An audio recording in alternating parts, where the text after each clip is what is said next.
Hello, everybody. This is Alex Sturgeon with Hobbytown HobbyPlex, and I got some stuff to do. So one of the first things I got to do is I'm going to solder in my new motor in my off-road car, and then put on the pinion gear and make sure everything works like it's supposed to, and then I'm going to glue up some tires, get some tires prepped, cut some foams, pop holes in foams, and all that. So, hey, David Fast is on. Holy crap. Like, I'm getting popular all of a sudden. What the hell? David Fast is on. This is my fourth one today. Normally I don't drink that many, but they were available. I found an extra one in a refrigerator at work that I don't normally go into. So I must have had it in there for about a month or so, maybe longer. So whatever. Yeah.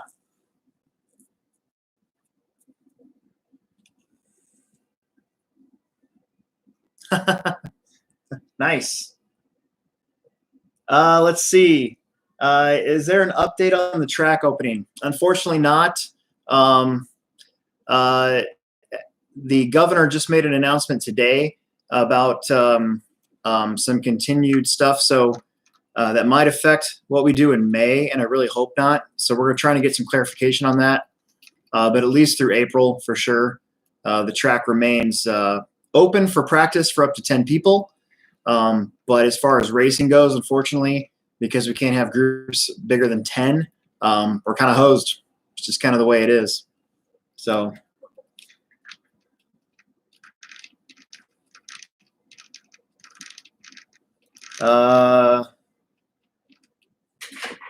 they taste like gasoline. No way.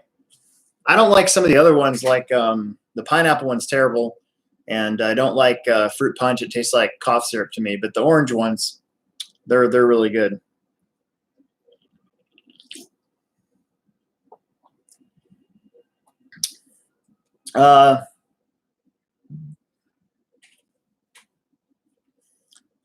Mason, I don't know what to tell you, man. You know, we're not really set up for mail order at the Plex. I guess I can see if we actually have that part on hand, but if hobbytown.com doesn't have it, that means Traxxas doesn't have it. So then it might be a little bit. That's a bummer.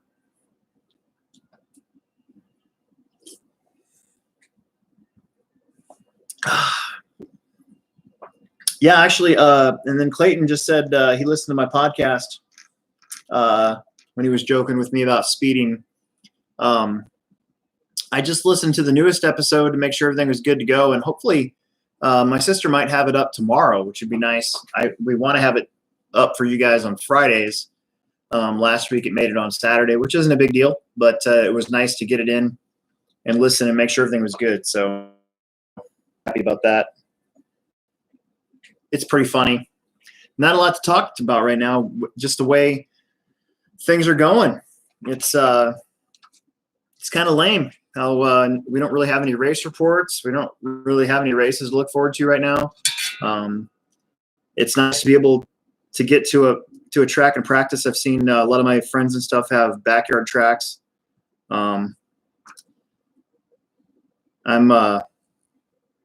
I've been doing a little bit of crawling because you can do that by yourself, and I haven't really even been on our track because we've just been I've just been going to work and working and then coming home. So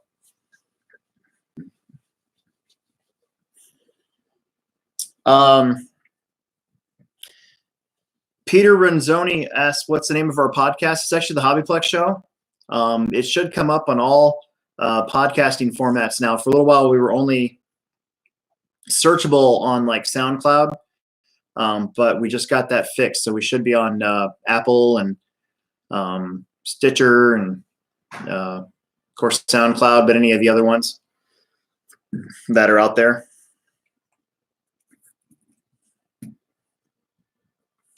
Is playing Red Dead for the first time ever. Dude, where have you been? I love that game.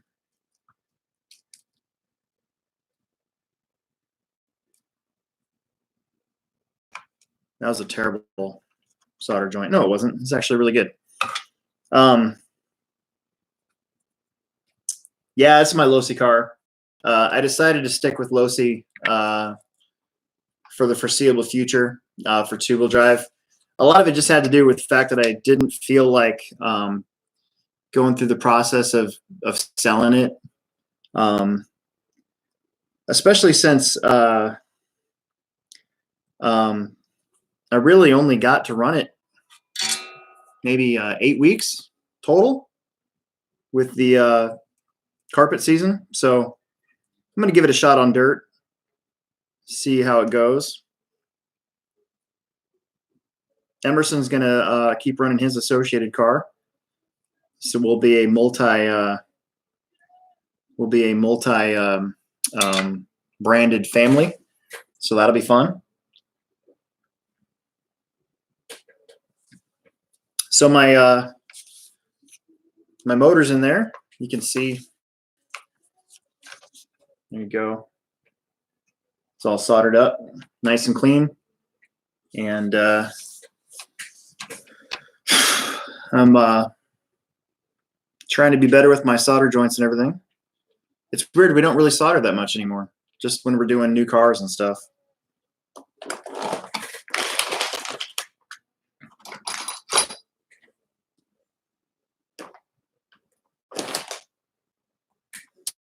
I gotta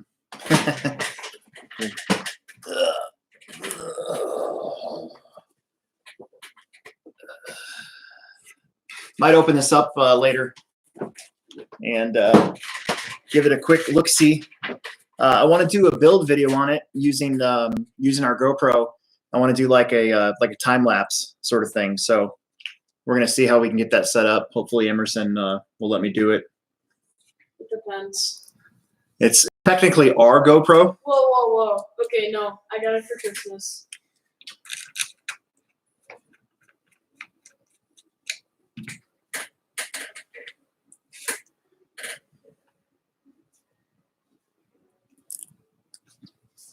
I'm pretty stoked that I got my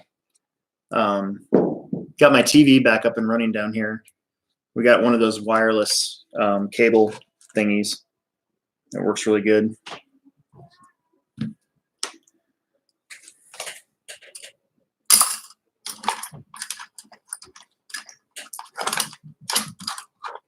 The answer to that question, Bob, is my wife did, and it was under the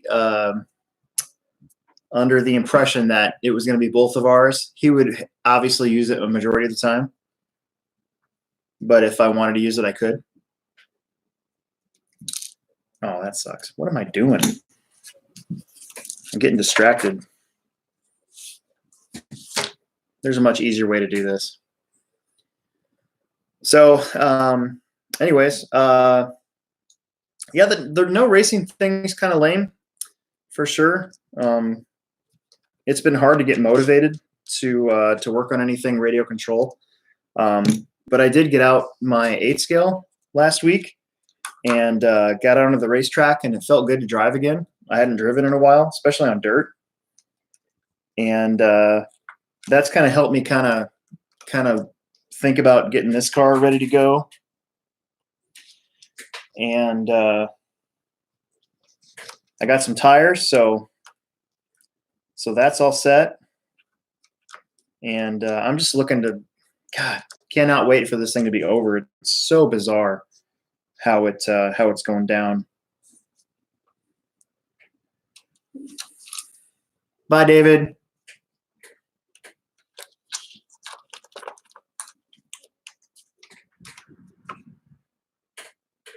There we go.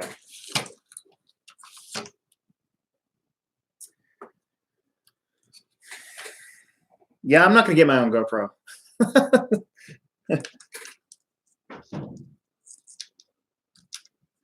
That's way too much money.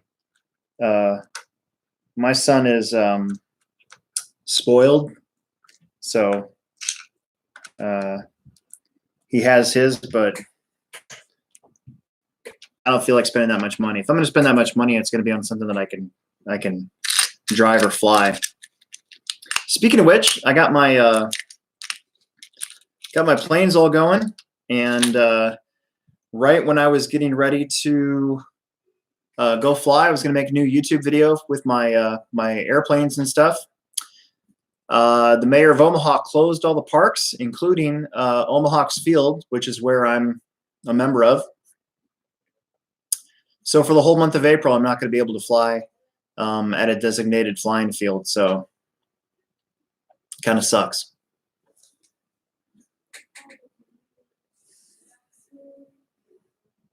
I flew on Sunday, and I was just really happy to finally get out there and do something other than cars. Honestly, I was just happy. My planes worked and my batteries worked, and then what do you know? Poof!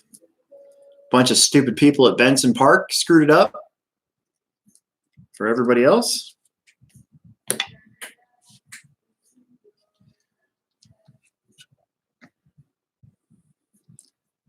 So I'm going with a 22 tooth gear for the pinion gear on a 7.5 mod motor. That's usually about right, 21, 22. I guess I'll find out when I take this out to the track and actually drive it around. Hopefully sometime this weekend. I still got to break in the diff. You know, I can actually do that tonight. I could show you guys how I break in a diff. That's a really good idea, actually. I know there's lots of streaming options nowadays.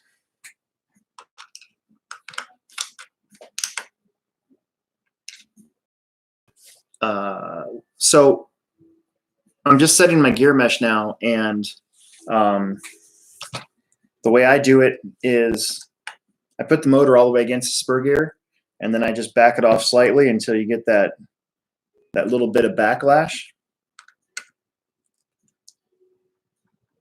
See if I can get you guys a good look at it, so without burning myself.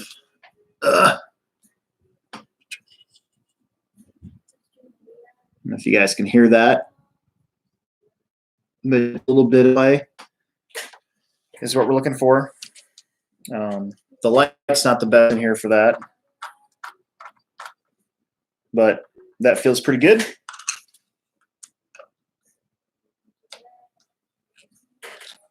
So we're tightening her down.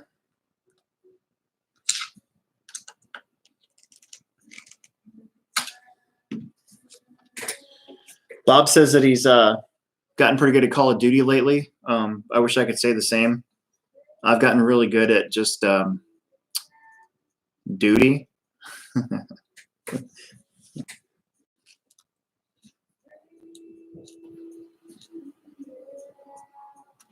I've been riding my mountain bike though,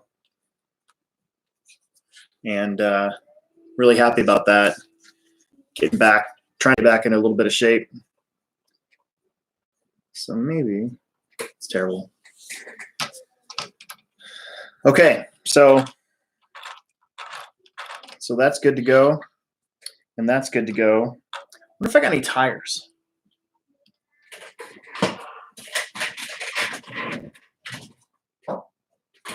All right, I'm going to show you guys how I do a diff.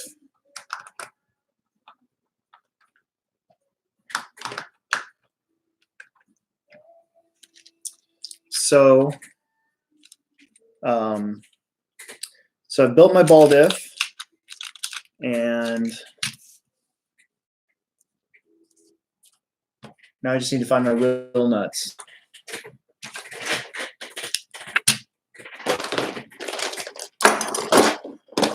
Give me a second here.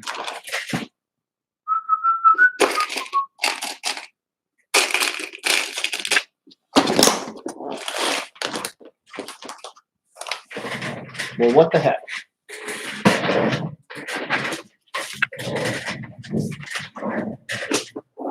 Luckily, I got my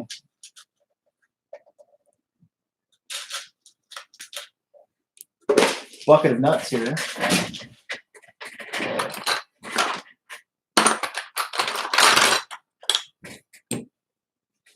This is a brand new car too, so no, it's not. What am I saying?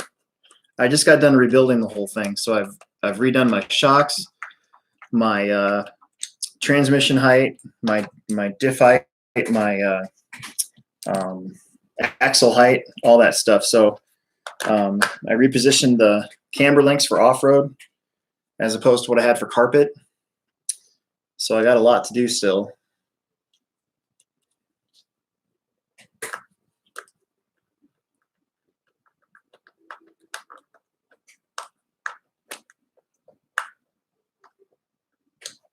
Paxton, what mugshot thing are you talking about? Paxton wrote, I took the picture of the guy I made for the mugshot thing and his eyes were closed. Is that, are you talking about our guy who like ran out the door with stuff?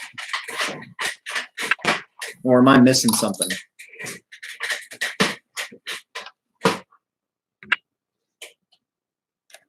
I guess I don't know what you're talking about.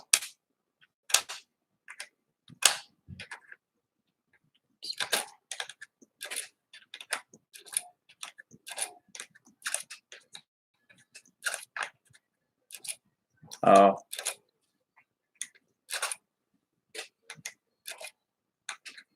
Is that basically a picture for yourself? Like a picture of yourself?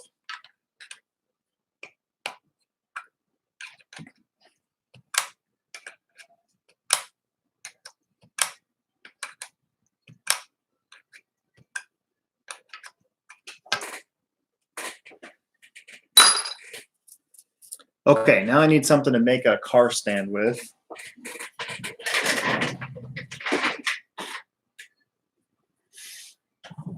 How about some yellow Jerix T wheels?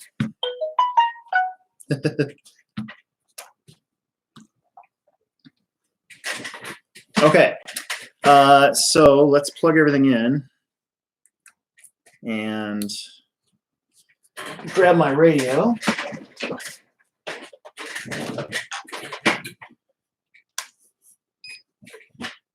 So my diff's in place, and what I have to do now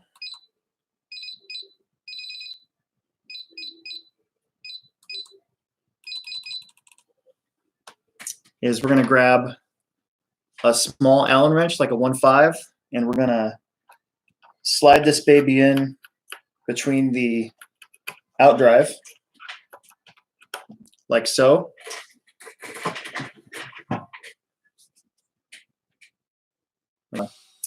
Positive VPA on the throttle. Or no, we got throttle trim, sorry, throttle trim. And we're going to move it forward so that the wheel starts moving. And you don't want it to go terribly fast, so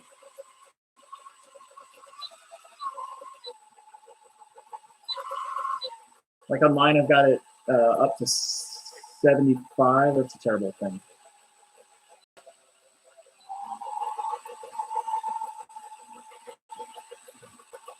Whatever.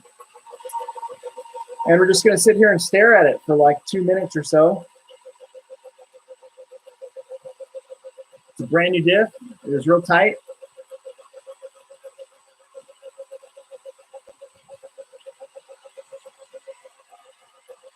Take a sip of my kickstart.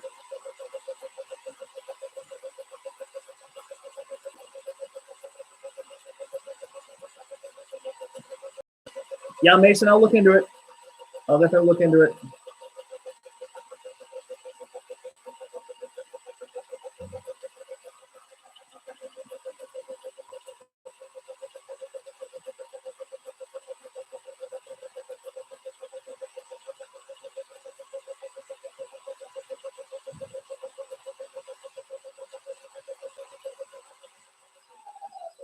I gotta say my Losi car is kind of loud. So now that we've done this side for a minute or two, same thing, we're gonna put it on the other side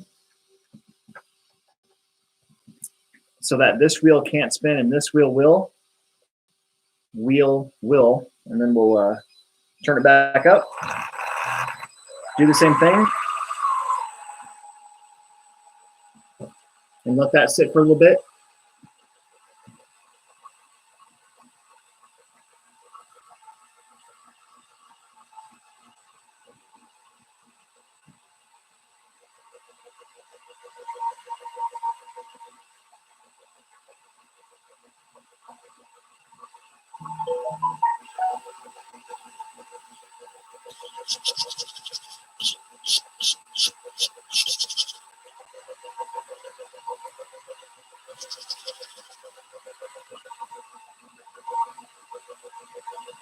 I feel like the wheel on my radio has gotten drier.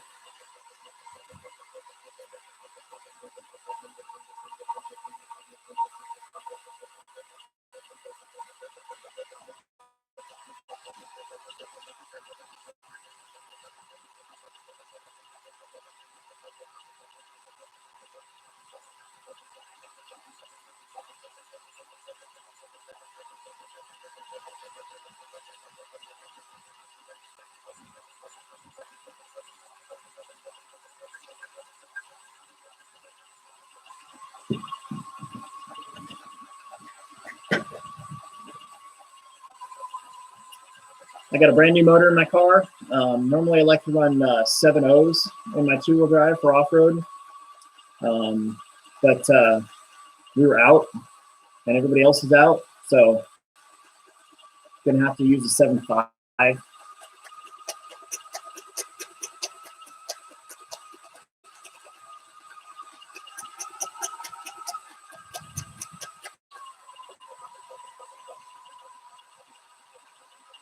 Okay.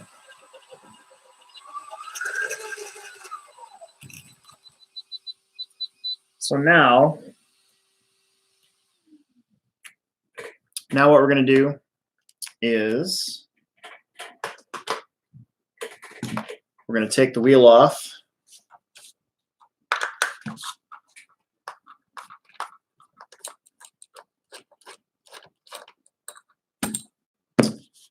And we're going to pop the ball cup off. One of my gripes about the Losi cars is that they don't have holes in the ball cups, so you can get to the ball stud. Gripe. I'm tempted to just take associated ball cups and put them on this car and ball studs, but it's kind of an expensive venture because a 10-pack of associated ball studs is like $14.99. So I don't know, maybe. Okay, now that we've ran both sides for a little bit, take your 2mm and we're going to tighten that diff up a little bit. And then we'll put everything back together.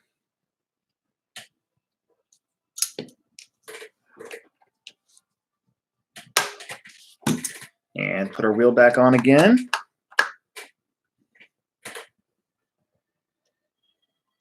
And do it all over again. And I usually do that about 3 times. And then the last time, you also need to set your slipper. So we can, you know what, we're just going to do it. So bear with me.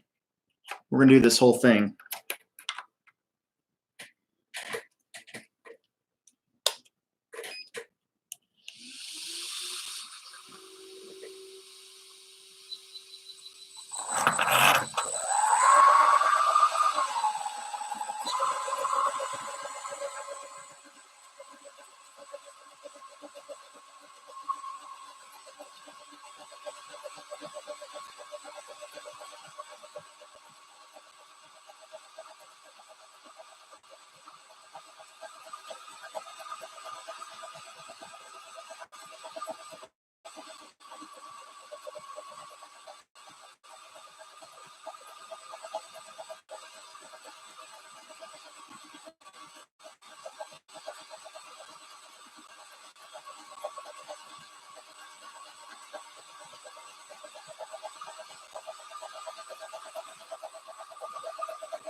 Take another swig of my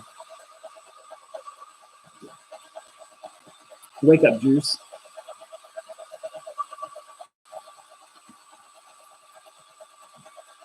No, I don't have any channel stickers made yet. Kind of been too busy.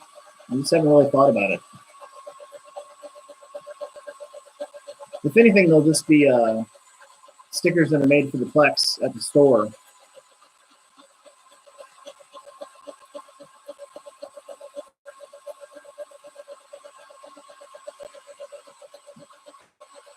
And I'm spinning that side of the diff.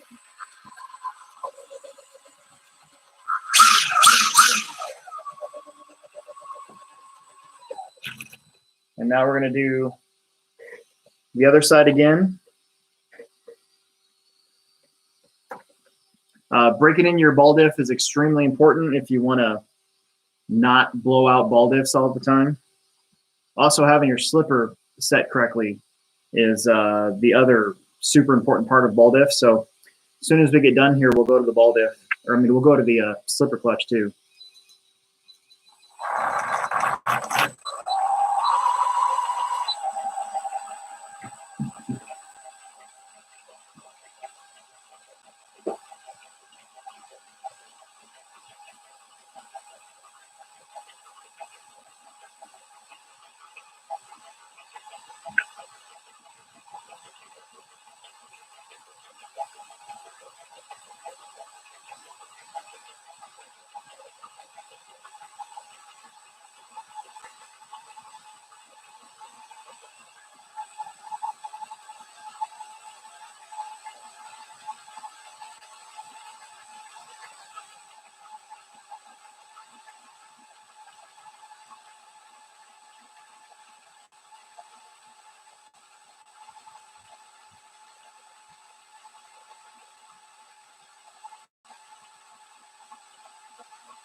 Yeah, so Mason Fox just mentioned my car collection last week. I kind of went through the whole thing, showing them off and stuff. And I'm always looking to add more. Somebody came in this week with a double XT, and I tried my best to buy it off of him, but he didn't want to, and that's okay. I just hope they don't run the car, because then if they break it, A, if they break it, they're hosed, but also B, like, vintage cars, I don't know. Like, I would never even think about running that JRXT behind me, ever. It's like a museum piece, you know?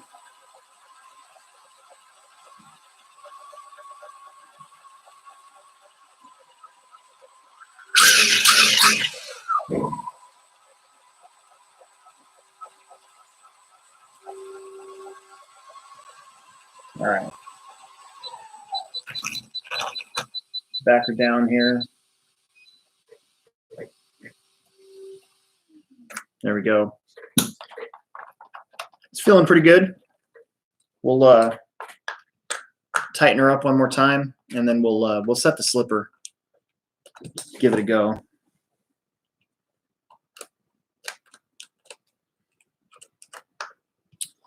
These are my my carpet tires, which I don't have to use until next year sometime.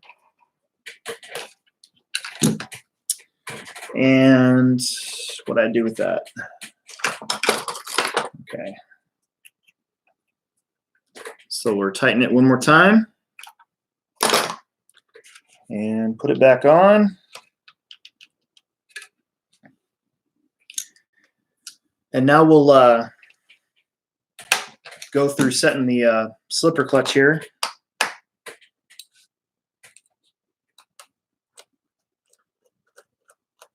What?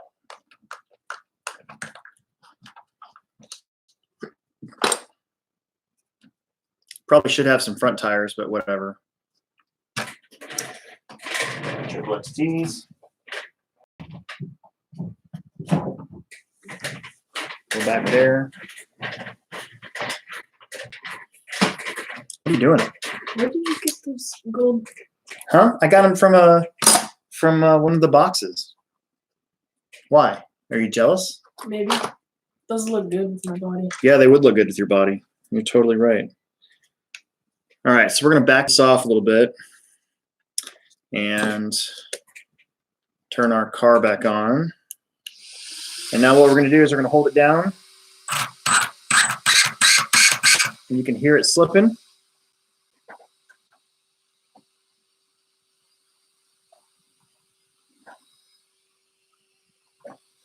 What we want is the car to lift up. Eventually. Maybe the battery's dead.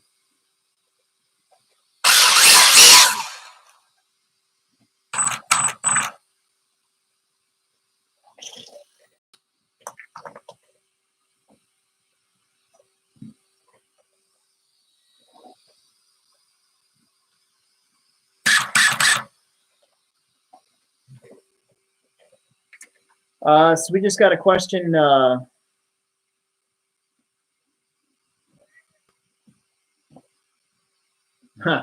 TLR tried to leave a hole in the ball cups, but yeah. Oh well. On the last Losi car that I had before this one, my old 4.0, I switched all the ball cups and ball studs with associated rod ends and ball studs, and I never had one pop off. I'm sure these are fine. I'll run them the way they are, but if I start popping up ball cups again, they're out.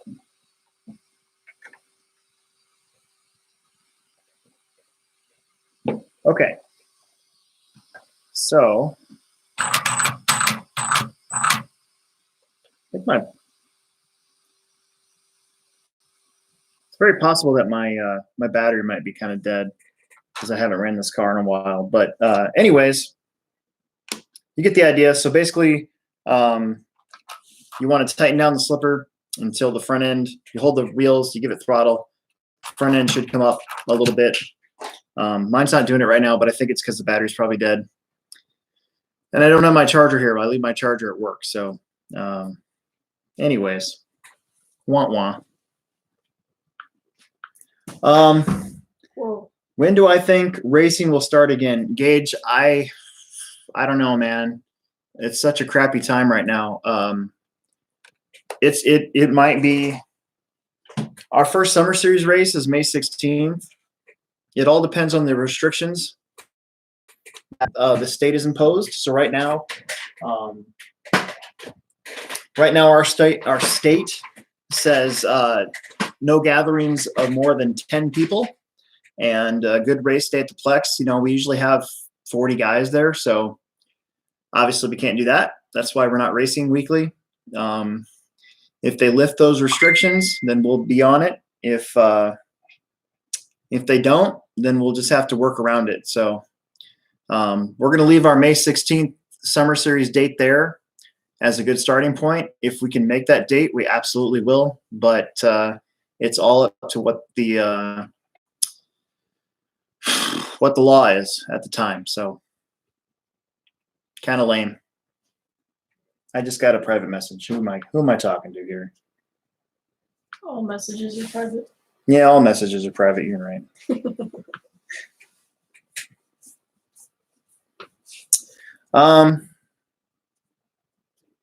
Any plans on doing another endurance race? Brandon Southern, yeah, totally, in the fall. That worked out really well for us, probably sometime in November. The way that we do like track builds and stuff in our race schedule, a lot of our 8-scale racing takes place in the wintertime. And so I like to have the off-road enduro right before big track builds. So it'll probably be October, November, sometime around there.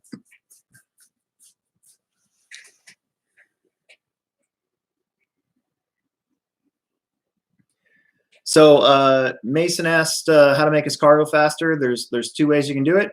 You can either go to a faster motor, or you can go to a higher voltage battery, but only if your motor can handle it. So it kind of depends on what car you have, how much money you're willing to spend, and whether or not you have even like a lipo charger. So Really, to make your car go faster is motor, battery, a little bit of gearing can be thrown in there as well.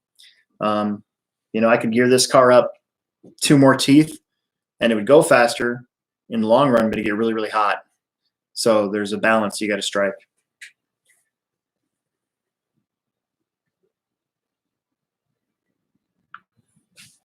So, yeah.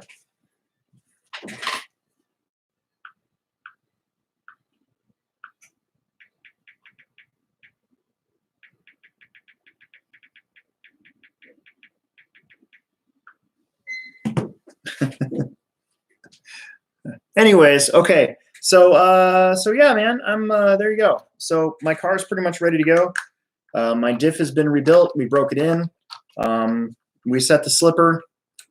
Might make some final adjustments when I actually get onto a track a little bit, at least with the slipper clutch. And yeah, so the slipper clutch nowadays is kind of there just to protect your differential from getting roasted, but also, of course, as usual, to provide you with some traction. So let's say you're on a really dry track. Let's say the HobbyPlex track dries out a whole bunch during the day and you're sliding around and everything. You can back off your slipper clutch a little bit. It'll give a little bit before you get going, and will provide you with a little pinch of controlled traction. If you're on a super high grip surface, you still want your slipper to slip a little bit so that your diff won't get roasted right away, but a lot of guys will tighten it down a little bit more. So the main thing is you're looking for that when you give it throttle, you're looking for that front end to lift up. So there's that. And don't ever forget to unplug your batteries. And this one's all set. This one's ready to go. What did I do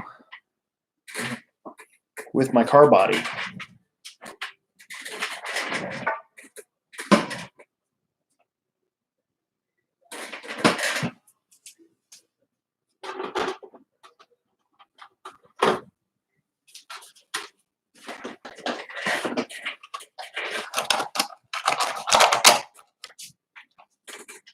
There we go. Nice. Okay.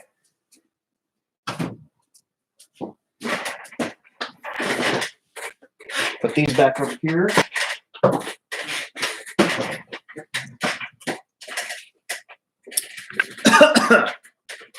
So now I'm going to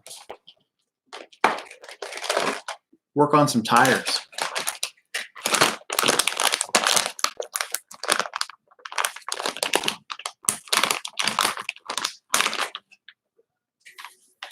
So Peter asked, what do you think is a good RC, a good buggy setup for an experienced RC person who wants to get into racing? Well, there's 2 ways you can answer that question.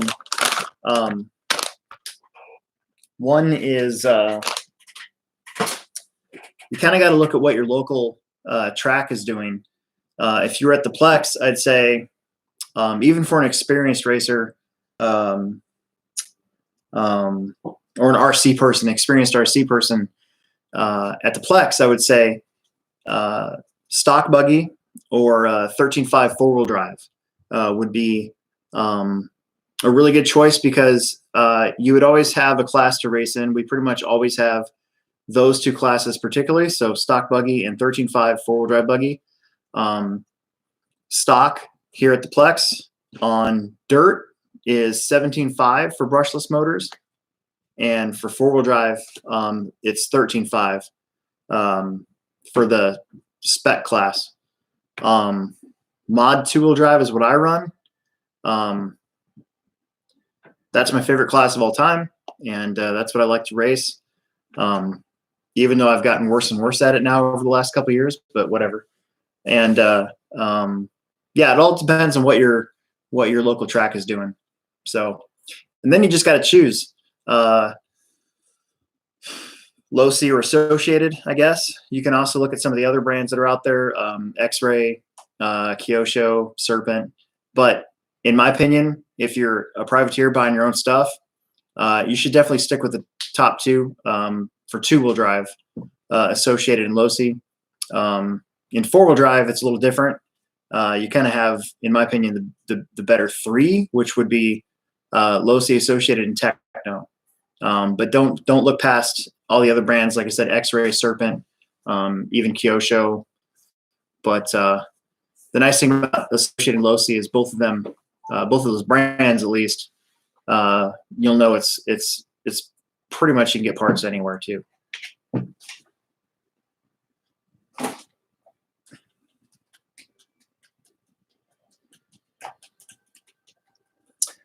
Jason, that's a good point. Hang on.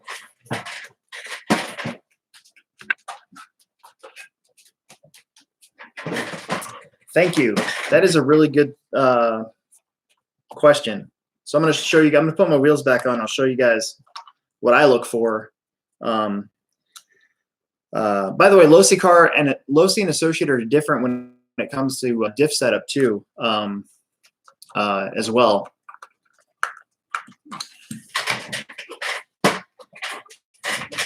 An Associated fully broken diff usually doesn't feel as tight as a Losi fully broken in diff.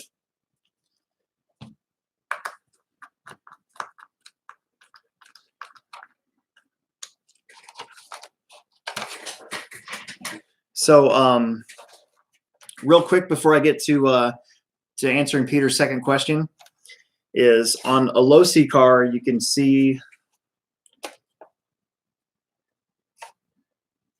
the logo. And normally what you do is you just kind of, you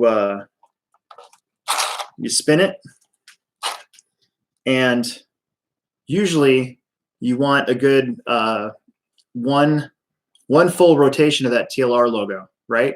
So you can kind of hold the other wheel with your hand and go like that. And you should be able to see that TLR logo come right back to where it was before. This car is not quite fully broken in yet. It's still pretty tight. So when I get to the track sometime to run this car on dirt, I'll probably have to run it a little bit more. So yeah, TLR logo, one full rotation. If you have an Associated car, it usually spins a little bit more than that. So they do react a little bit differently. And then so I think for between two-wheel drive and four-wheel drive, if your local track has a 13.5 four-wheel drive class, I wouldn't say it's more serious competition. It'll just go a tick faster than what your stock buggy will do. So I like two-wheel drive stock buggy, especially for beginners, because you really learn a lot of control, like throttle control and all that. But I would say expert two-wheel drive stock buggy is probably way more serious than four-wheel drive.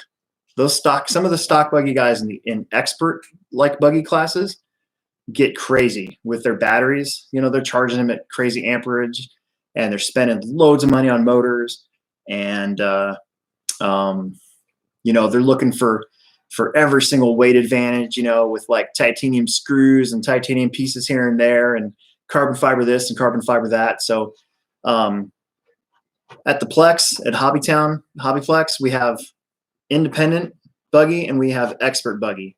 And the independent class is just regular everyday Joes, not near as serious all the way around. In the expert classes, I mean, those guys are coming to play. They want to win no matter what. So they're going to have more high dollar stuff. And, you know, they're a lot more worried about their lap times. You know, they really are trying to score those lap times and stuff. And they're pushing their batteries as hard as they can get them. They're getting the more expensive motors. Not that you don't see that in independent buggy, you just don't see it as much. I think in four-wheel drive, because the cars are a little bit easier to drive because they are four-wheel drive, I don't think you get in. So far, I've never seen it get to the point where they're so concerned about weight and all that other stuff. So.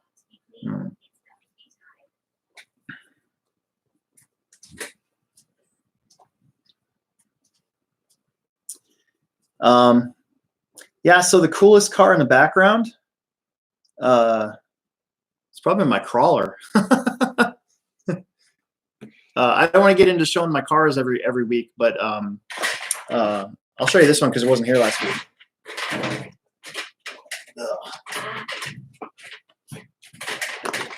So my crawler is ready for crawling competition this year. I've got it pointed out as far as scale points go, and I got a lot of cool stuff on it. So this is a Element RC Enduro, and it's got Samex shock towers, Reefs RC sliders, Wordy made front bumper. It's got a SSD rear bumper. It's got working lights. It's got a working winch. It's got SSD Assassin wheels on it. So this is what I consider to be the coolest car of the group. So yeah, there you go.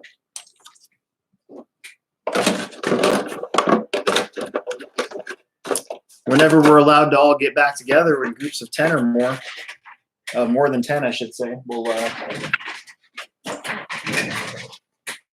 I'll give it a go at Hobbytown. So, so now what I'd like to do is spend a little time getting my tires ready to go. 10 scale tires.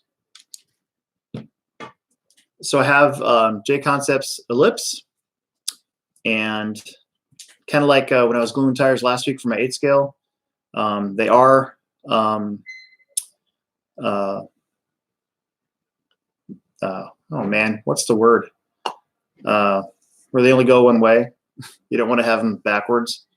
So I don't know why I didn't call these spider webs, by the way.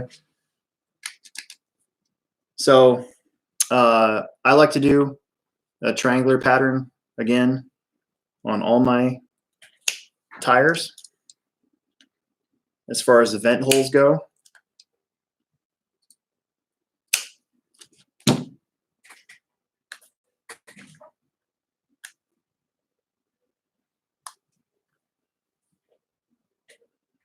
Let's see that right there. Okay. Directional. Thanks, Fraud Case. Yeah, they're directional. And I started running the tires when I feel like I need a little bit more grip. I run the tires backwards from the traditional direction that they're supposed to go. So ellipses have a forward sweep, and that's how they're supposed to go.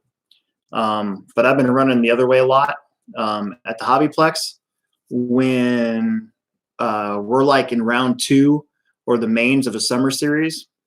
I like to run them forward. When the track is brand new or just doesn't have that much grip, I like to run them the other way. And that's what I'm going to set them up for here because our track is dry right now.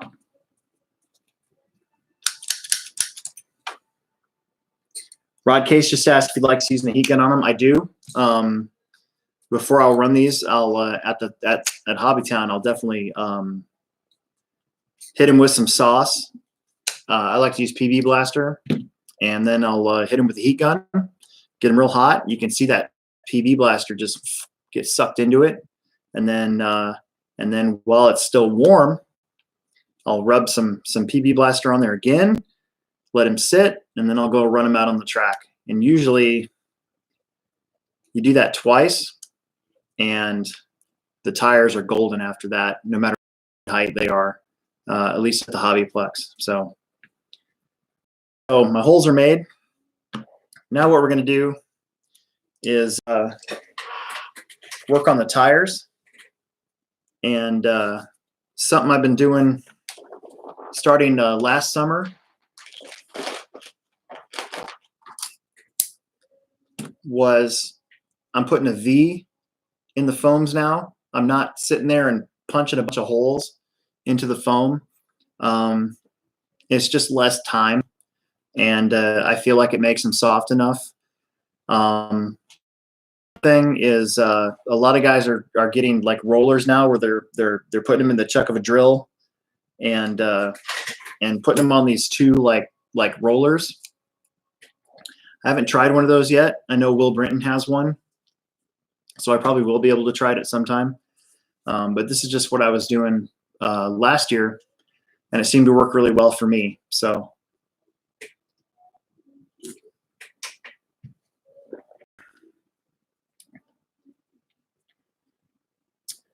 So Daniel just asked if we usually run the track or wet the track for better traction. We do. So, oof, boy, these are.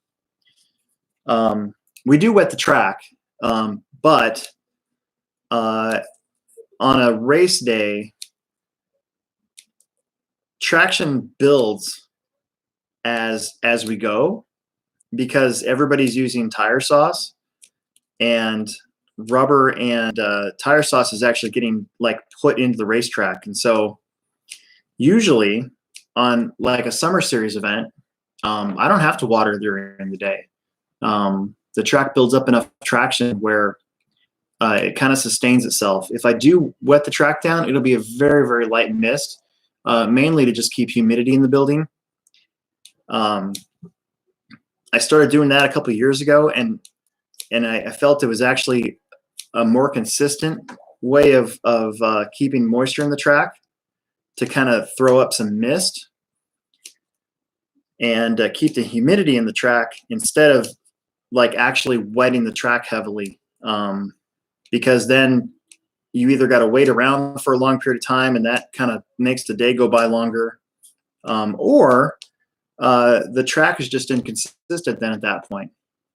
On club nights, we'll wet the track down at like noon, and then we'll wet the track down again, right around 3 o'clock. And then we might wet the track down in between rounds. We kind of treat club racing a little bit different than we would for like a summer series event. But even then, our track kind of sucks up moisture enough where it still stays pretty consistent. So I'm not going to say your name. I know what you're doing. You're like my son. Mm-hmm.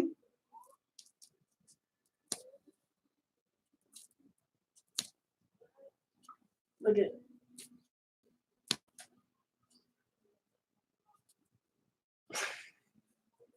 My son's changed our login name on Disney to Mike Hawk. So if you say that fast enough, you know what that is too.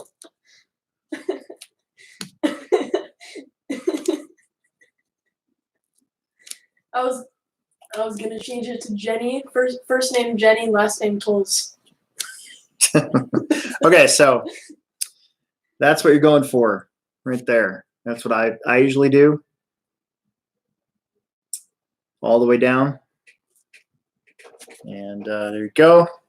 And then we're gonna take our simple green.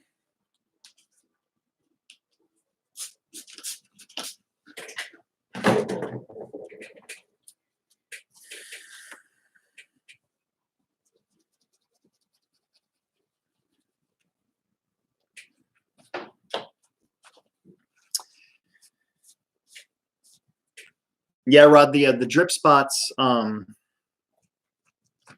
little ones, it's almost like the building waters itself, right? I don't like the heavy drip spots. I put those gutters up now underneath a lot of the spaces where water would almost like collect.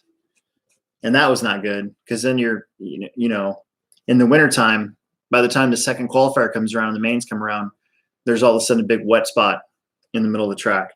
In the summertime, with all the humidity out there, it is kind of cool how the building sweats a little bit and kind of drips down on the track in the morning and kind of gives us a little bit of water without me doing it. That being said, I don't know if you guys ever noticed, but I kind of know where a lot of the bad spots are, and I actually kind of build the track around them a little bit, or I try to make the jumps like I aim so the drip, so we're actually jumping over where the drip hits the ground.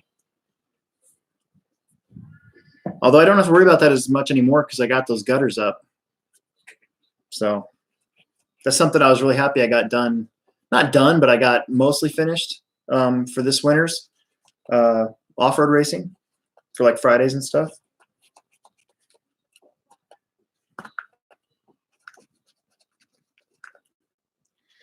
So what I'm doing now is I just took my simple grain and I'm rubbing the bead of the tire to get rid of you know, any mold release that's on there, and get it ready to glue.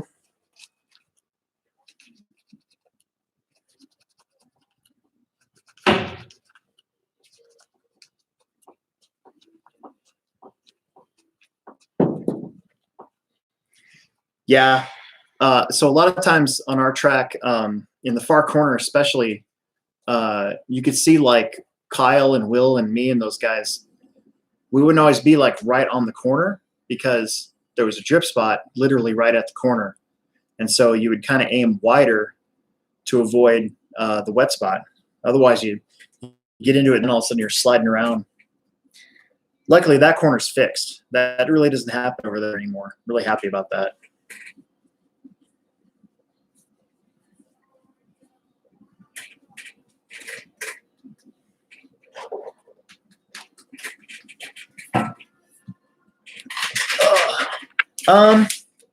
So one of our guys, Matt Robinson, he's an electrician.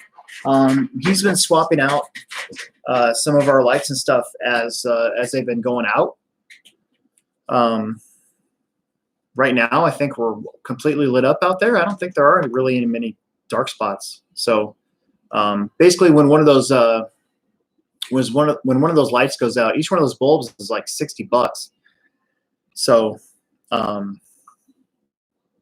he's been swapping them out for LED light sets that are a little bit more expensive, but in the long run, we won't have to change out the bulbs nearly as often. So it's been really cool. It's been a really good thing.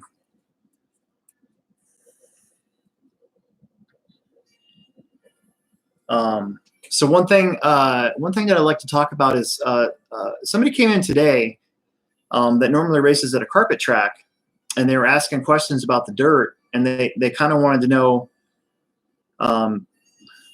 They kind of gave me the impression that they've been told that dirt racing is too much tire work, and I have to disagree. I don't think it's much work to take a little bit of material out of your foam. Out of these last me an entire summer series weekend. So that's Friday night practice to get them nice and broken in, Saturday racing when they're really in the zone, and then I can usually get about 2 more club races out of a set of tires. And if I don't practice a whole lot, I can squeeze them out to a third, and then get a new set ready to go for the next summer series. So if you're not super hard on tires, you know, like not using a really volatile sauce or anything like that, you know, you can make a set of tires work for at least a summer series race and a couple club races before you even have to think about tires. And it's kind of a cycle I've gotten used to, you know. I was surprised on black carpet by the tire wear at the Plex. I mean, basically, you know, we're mounting a new set of tires up every single week. And if it wasn't for my J Concept sponsorship, I feel like I feel like that would actually turn people away from wanting to race. So, you know, it might be a little bit more initial work to get a foam cut or to pop holes in it if you want to do that. But I think in the long run, it's not as much work because you only have to do that maybe every month. Whereas it seemed like on carpet racing, Will and I were building tires every single week. Now, if you're racing stock or 21.5 this year, obviously you wouldn't be as hard on your tires and could make them last a little bit longer. But I was definitely surprised by the tire wear on carpet. So I think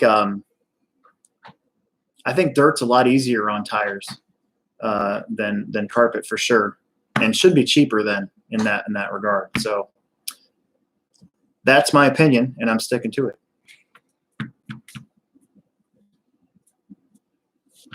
Okay.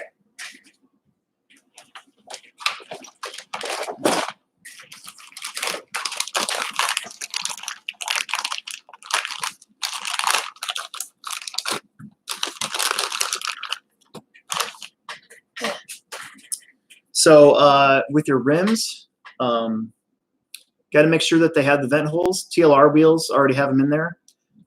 Some other brands won't. They'll have a little divot that you can ream them out. Luckily, TLR wheels don't have to worry about that, so that's good. And got to make sure that the vent holes are on the inside. I got to get better lights in here. I need to hang lights like right there, coming this way.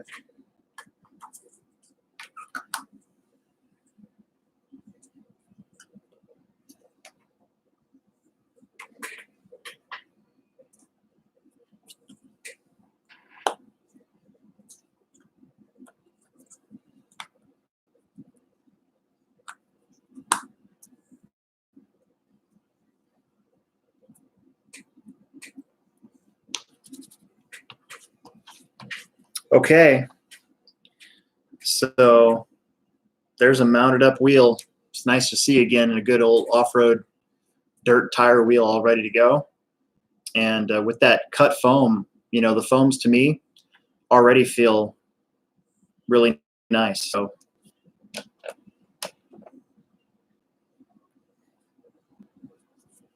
that's bright.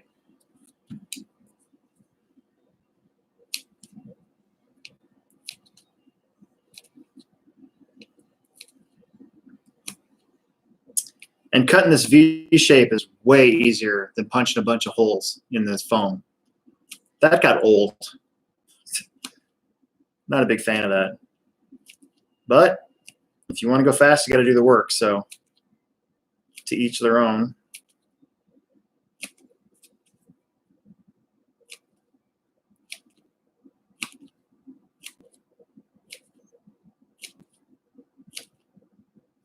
And everybody's got a different feel for what they want in their car too. So don't be afraid to experiment. Try a set with no cuts at all, and compare that to a set of cut foam or a set of foam with holes in it. You never know. You might stumble upon something that you like personally better than what any of us are running. Yeah, right.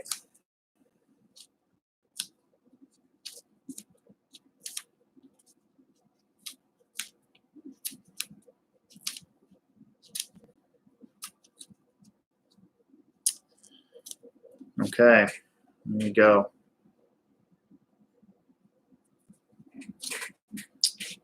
And go in here. You guys, those of you guys that are online, you want to see my my double X or double X4, my triple X, my 22 X4. I want to open it up. I think it's gonna be cool.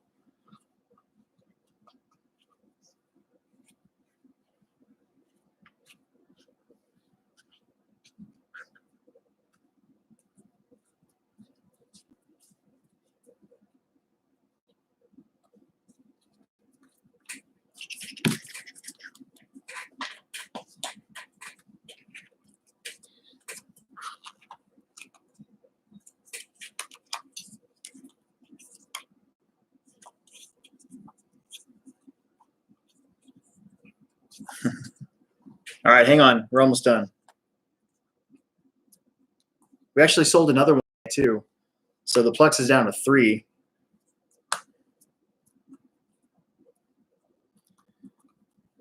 Okay. So there we go. And now they're ready for gluing. I'll do that off camera. Not too worried about showing that. I showed you guys how to glue tires last week, so, or how I glue tires. Let's break the seal. I'm tired of waiting.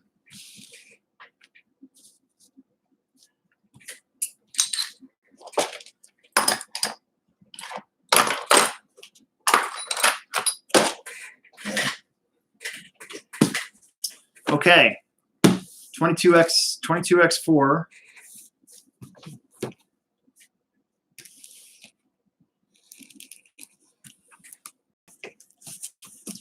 There's nothing like opening up a fresh kit, man. Like, I still get all giddy about it. No matter what brand it is, whether it's a crawler, whether it's an off-road car, it's just cool.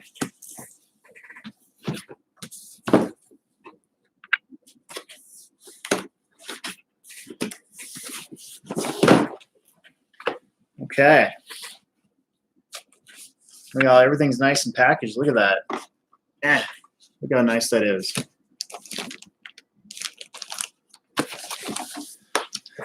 So, funny story about bodies. Whenever I get a new car, the price of the car is not just the price of the car. Like every single body, because I don't paint and I have to give it to my painter to paint my paint scheme for me. This is like I'm holding $45 right here. Sucks. And then you gotta like look at how many bodies I own, and you're like, holy crap! Each one of those is like $40 or $45. You start to add it up, and you're like, I could have bought a motorcycle or something for that much. So there's cool body, nice big wing. I gotta tell you,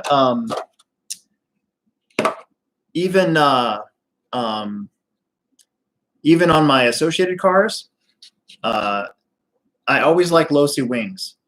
They seem to be some of the strongest wings out there, and I like how they've got their multiple lines for the wicker bill to cut. So, you know,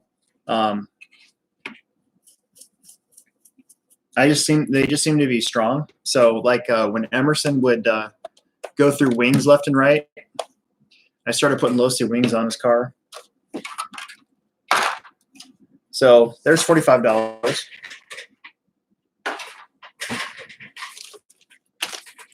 And I like how low-C's been doing the extra hardware.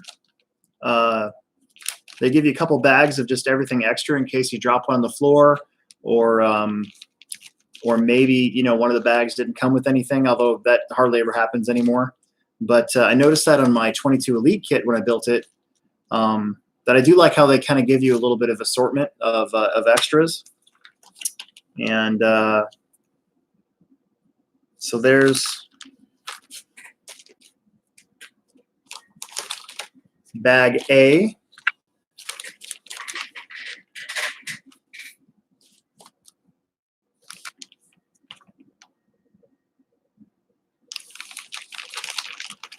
And looks like that's your gear diffs. Looks like front and back.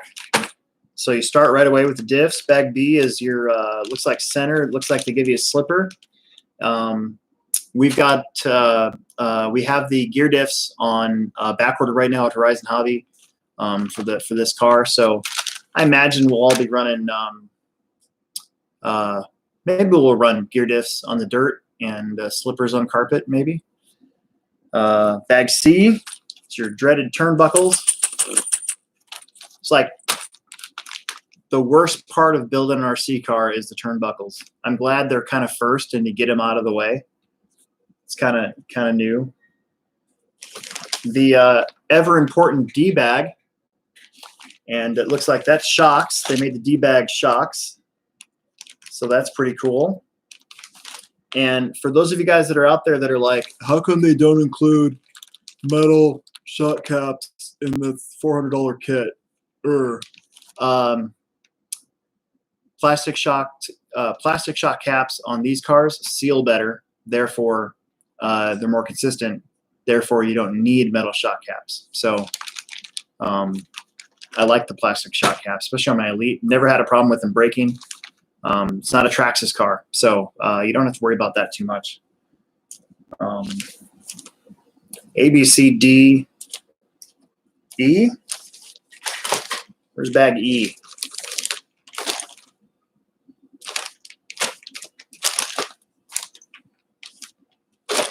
Where's bag A, B, C, D, E?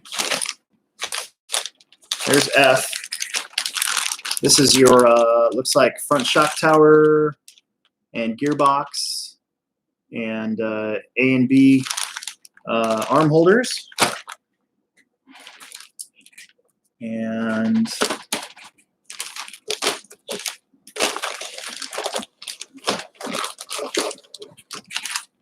there's E. So E is going to be your center,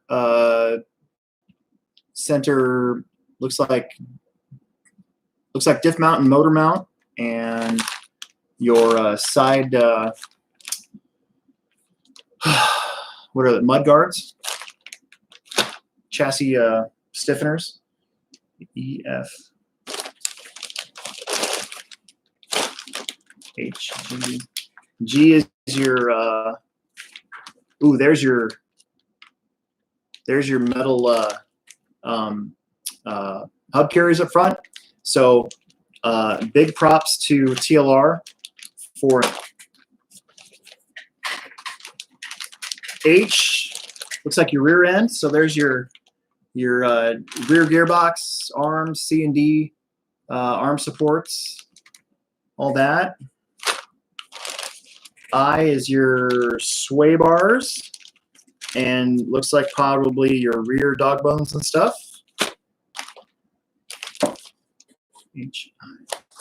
J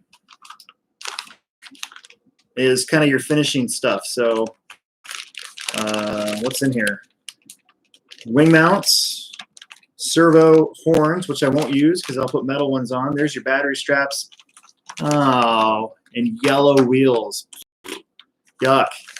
I'm going to use white wheels. I'm a white wheel guy. Whatever. Tuning parts. So that's all your pills. And looks like maybe spacers of some sort. And then you got your skinny mini chassis. Look at that. It's pretty rad. So I'm looking forward to building it, and then I'm not looking forward to building it. There's the instruction manual. How much time we got? 15 minutes? I'm going to show you guys something really cool. So I think overall impression so far, it's packaged well. It's your typical Losi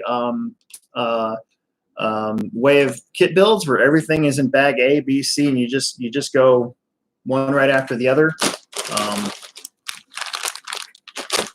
I really like that a lot because it used to be like you would have a bag of stuff and there wouldn't be labels for anything, so you kind of had to like get it all organized on your table. This was a long time ago. It's been this way for a long period of time. So we were talking about how bodies, every single body that I own is like looking at another, $50 bill that I've been burned up. I want to show you guys something.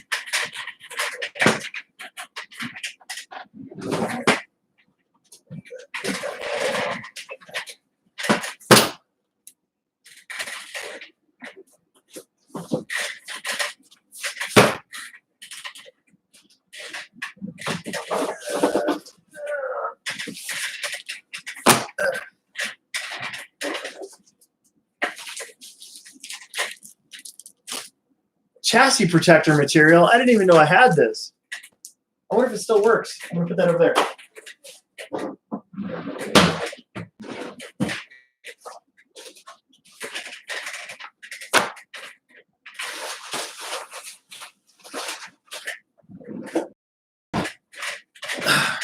Okay, each one of these is a car that I've built. I pretty much keep all of my instruction manuals. And you want to talk about ridiculous. When you start adding up all this, you're like, what did I do with my life? So here I have multiple B6 1D manuals. Here's a 8 2.0 instruction manual. Look at this. It's the JRXS Type R manual. Back when Losi made touring cars. What's this one? Oh, here's an Axial SCX10. Another B61D. Here's a 10 manual.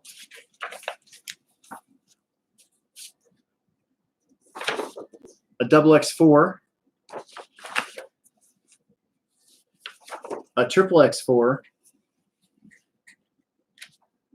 And see, they still have, so triple X4s would have been like 2000, 2001. No, maybe later. I don't know. No, that's about right. They still do bags, so they're bag A. Oh. Here's a triple X spec car. This had those blue wheels that smelled like racquetballs. Here's a triple X Kinwald edition. Here's a double X CR Kinwald edition. Here's an NXT triple X NT graphite.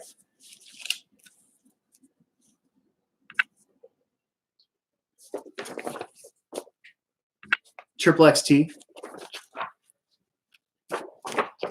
double XT, the original triple XT. By the way, one of the best cars, one of the most enjoyable RC vehicles that I've ever driven is the triple XT, the original triple XT. This thing drove like a dream. You didn't even have to like do anything. It just drove itself. I actually think this truck drove better than the original 22T. Don't tell anybody I ever said that. Another triple X Kinwald edition. Another triple XT. Here's a Team Losi comp crawler. This was one of the coolest RC cars ever made. And I'm sad that they stopped making them. But this thing was sick, and I want to punch myself every time I think about how much I sold the first one I had. The first one I gave away for way too little money. The second one I ever had, I was just an idiot for selling it. I should have never sold it. This thing had a dig. Oh, so good. Team Associated Apex. It's my son's car. Here's a triple X CR, an 8E 2.0, an 8T, and then I have a whole stack here of 22. So there's 22T, the original 22, 22 SCT 2.0, 22 3.0, 22 2.0, and then two more 2.0s, a 22 4. Ugh, so heavy.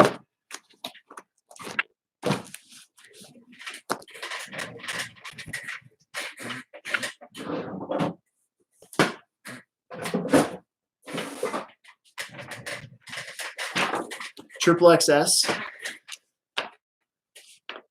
another triple XS, a street weapon,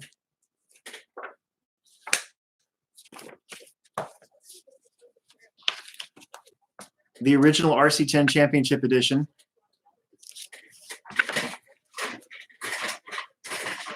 hi Serena. Yes, the LXT. This is my original LXT instruction manual. You can tell because I was trying to figure out paint schemes. I don't know if you guys can see that, but you can see I drew stickers on it. JRXT, and then we're back to the black instruction manual. So 10SE 2.0, 8E 4.0, 8 3.0, 8E 3.0, 8 2.0, the 22 4.0 SR. This is my son's car. The 3.0 SR. This was also my son's car. And a 22 2.0. I built every single one of those. That's a lot of cars.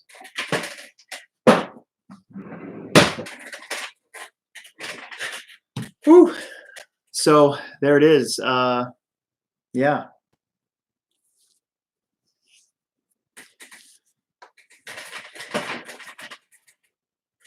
So that's about the getting towards the end of the show. We got about 7 minutes left. I see Serena Harl's on here. That's awesome.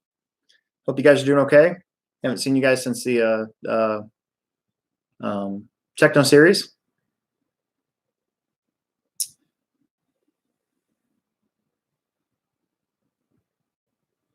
So Mason Fox just asked, he needs a manual for his car. Well, that's because Traxxas doesn't make manuals for your car.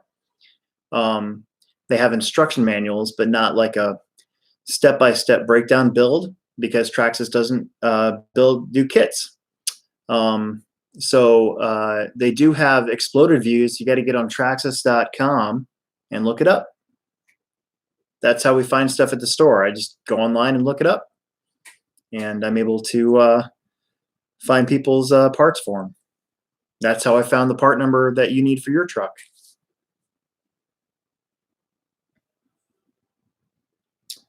Earlier, Patrick Mitrovic mentioned that the X is back. So what he means by that is from 2006 to 2017, I was a TLR team driver. And those are 11 of the coolest, most rad years of my life. But I started to get kind of bored and disillusioned a little bit with the whole sponsorship scene in general, and kind of felt like I wanted to drive different things to kind of make me happy again and be happy with the hobby. So whenever I drive a Losi car, I always make the joke on my Instagram or Facebook or whatever that I'm with the ex-girlfriend again, and that's why that joke is there. But I think this year, I think